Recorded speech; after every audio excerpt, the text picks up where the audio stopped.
Bonsoir, merci d'être avec nous sur Journal de guerre. Au 97e jour de la guerre entre le Hamas et Israël, voici ce qu'il fallait retenir de la journée à 7h30, heure de Beyrouth.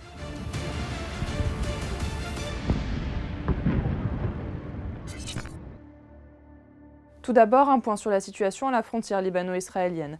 Israël a notamment bombardé aujourd'hui les zones de Talet el-Hamames, Pseitin, Wadi Bayad, Teir Harfa, Jebbin, Houla et Wadi del-Lafeh.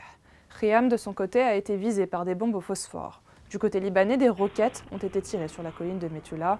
Certaines ont été interceptées par le dôme de fer. Le Hezbollah a ciblé des soldats israéliens dans la même zone, ainsi qu'à Talet el-Taihat et dans les environs du Mont Nézer. Les médias israéliens ont de leur côté rapporté une panne de courant à Kiryat Shmona en raison du tir d'une trentaine de roquettes depuis le Liban vers la zone. Ces actions sont perçues comme des réponses aux récentes attaques contre des civils. A noter que l'émissaire américain Amos Hochstein est arrivé aujourd'hui à Beyrouth afin d'apporter des éclaircissements quant à la position israélienne et mettre en avant l'urgence d'un cessez-le-feu dans le Liban Sud.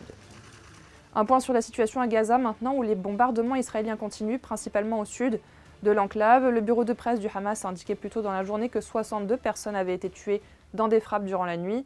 L'armée israélienne a déclaré de son côté dans un communiqué qu'une lutte souterraine avait conduit à la découverte de plus de 300 puits de tunnels sous Khan Younes et que des otages israéliens y avaient été détenus.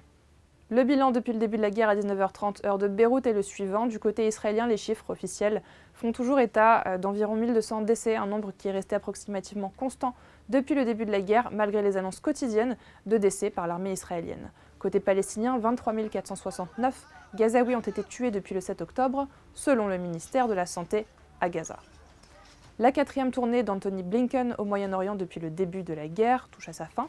Le secrétaire d'État américain a rencontré aujourd'hui le président égyptien Abdel Fattah el-Sisi au Caire. Blinken a souligné par ailleurs la nécessité de progresser vers un État palestinien. Aujourd'hui a également été marqué par l'ouverture de l'audience devant la Cour internationale de justice, où l'Afrique du Sud accuse Israël de violer la Convention des Nations Unies sur le génocide, arguant que même l'attaque meurtrière du 7 octobre par le Hamas ne pouvait justifier les événements à Gaza. Israël qui s'exprimera vendredi devant les magistrats a accusé jeudi Pretoria de se comporter comme, je cite, le bras juridique de l'organisation terroriste Hamas.